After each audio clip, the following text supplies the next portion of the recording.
โอ้เจนมีเพื่อนเยอะเลยเจนมีเพื่อนเยอะเลยวันนี้เอ้ยระวังรถมารถมานะพี่เล่นกันนะคือขนองระวังนะลูกเออ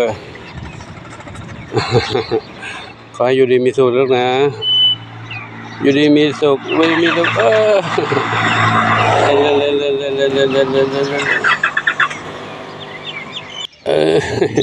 โอ้ยเยอะแยะมีเพื่อนเล่นกันเยอะแยะอย่าเล่นกันมากนะลูกนะรถลองดูรถเนี่ยรถเลยดูรถด้วยนะระวังรถชนนะอยู่ริมถนนอยู่ริมเลยนะลูกเด้อเอาเด็กๆมีความสุขโอ้ชนหลวงปู่เลยวิ่งชนหลวงปู่เลยมีความสุขกันดีนะลูกนะ